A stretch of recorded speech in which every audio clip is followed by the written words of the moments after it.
Hi friends, thanks for joining me. I have a fun project to share with you. I've been busy working on some paper bag journals, but to be more specific, they're paper bag bottom journals. And what I mean by that is the covers are all made with the bottom of the bag. So that's what I've been doing, and they are so squishy and filled with lots of yummy papers. So anyway, I'll show you really quick what it is that I was doing. Now, I'm not reinventing the wheel here. I'm sure many people are doing this. I'm just showing you my process. So this bag here, I believe these are about 16 inches this way, and they are 8 1/4 this way. So what I've done for the tops is, after I've made journals, which I'll show you here. These were the bottom bag journals, and then I was making, these are the size of TN size once they're doubled over, and then this part cut off after the bottom is cut off. It actually gives you enough to make like an A6 size. So yeah, so I've been utilizing basically the whole bag, and I'll try to put together a little tutorial on how I make the bag go that far, but that's pretty much what I've been doing. And for some reason I acquired 500 of these bags, and it was cheaper to take 500 of them than it was to take a dozen and open the lot, so it just made no sense. So now I have all these bags, and so I've been making all kinds of goodies with them. So anyway, back to the journals here. So I'll just explain here. So the covers are, like I said, the bottom. So when you cut the bottom off, all the covers on either side are sandwiched together. So you basically take two bottoms like this, and then I just add another one inside, and if you want to just very minimal, just a glue stick just to hold it together, and that's what I was stitching. Give it a stitch around like this. You can go around a couple of times if you want, even. And if you don't sew, then you could actually just make the stitch with marker. I've done that in my journals and stuff before. But yeah, and then the spine is all fabric. So basically I've just laid the fabric in. So like I said, the fabric is double fabric. That, one side is thicker than the other, because this fabric here was a little bit thinner, but the inside fabric is like more of a canvas. So in all these journals I've used all of anything that's cut off that I didn't use, I used for pockets. Every one of them has a double pocket in the front, and then a large pocket in the back.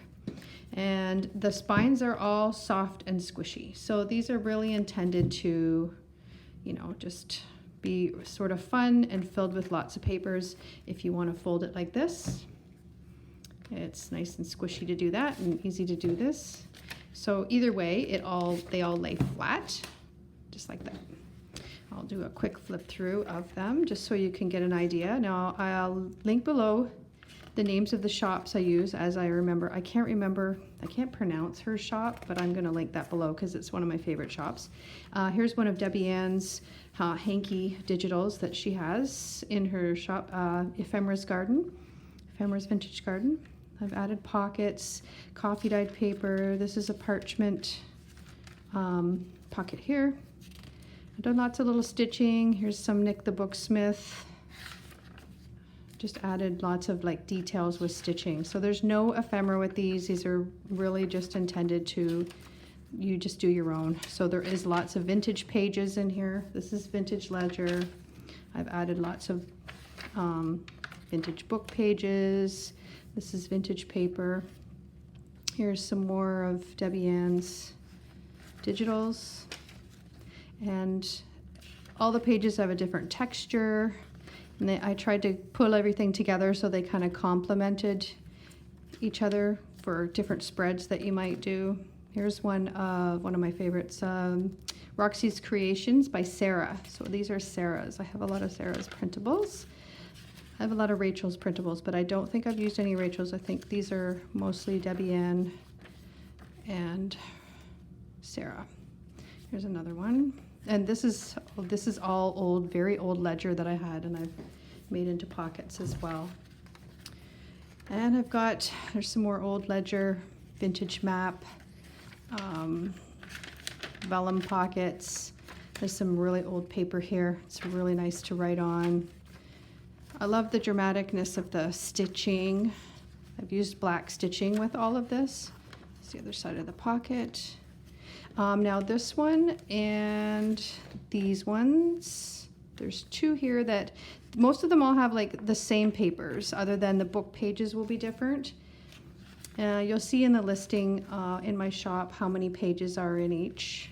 There's some more of Nick the Booksmith. So they're very, very, very similar. And like I said, the spines are nice and flexible. You could literally open it like that, and just to give you an idea of all the paper in here. And pocket in the back, and then the double one on the side here. So even though they're fabric and the spines are soft, they're flexible, but they're still made well. They're not going to fall apart. They're just really fun and squishy. I love them. I had a lot of fun making these ones. There's some more. This has got some botanicals, music paper. You'll see quite a bit of the same pages in here. I've tried to make them very similar with the layouts, just kind of different paper.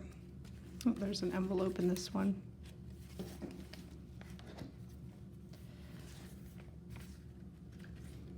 Vintage book pages. There's another one, like this one here will be very similar as well. There's a envelope. There's another one of Sarah's digitals. Lots of vintage ledger paper. It's one of my favorite things to use. These are nice and pretty, but they're easy to write over, and they make great backgrounds. There's some vellum. Isn't that gorgeous? It's one of my favorite too. There's some vintage map pages, and there's more tuck spots. They all have around the same amount of papers and the same amount of tuck spots. Just depends how I laid it out, how the spines were. Some of them ended up being just slightly bigger, but I love that these aren't perfect at all. They're not perfect, and that's part of, because not every paper bag was perfect actually. So these two here,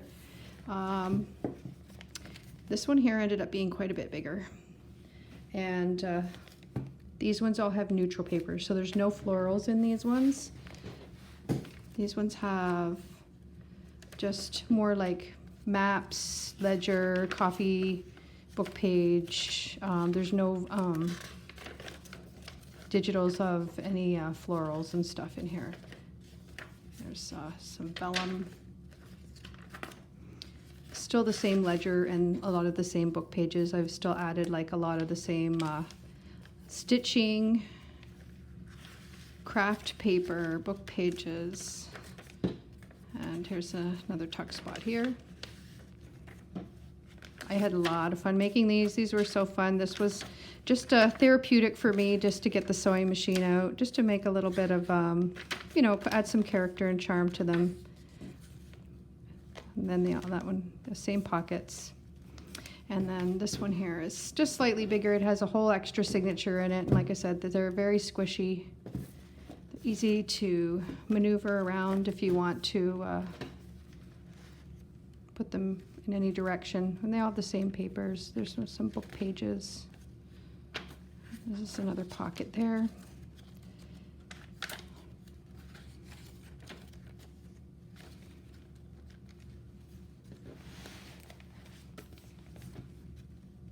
Just to give you an idea, there's this one has an envelope.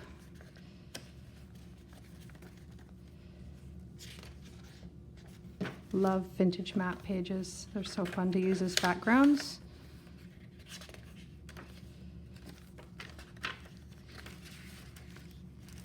here's another bag. So anyway, that's my share. And I thought these were a lot of fun. And like, if anybody has seen anybody do this, I haven't seen anybody that I know of. I kind of thought maybe Susie from Cafe Girl, maybe she had done something like this. I can't remember, but if you guys know somebody who's used these as covers as well, can you, you know, leave me a comment so I can go check them out. So anyway, thanks for sharing and stopping by. I mean, I've got more to share on how I used the other parts of the bag coming up, so stay tuned for that. And if you're interested in one of these, the link to my shop is below. Thanks guys, have a great night.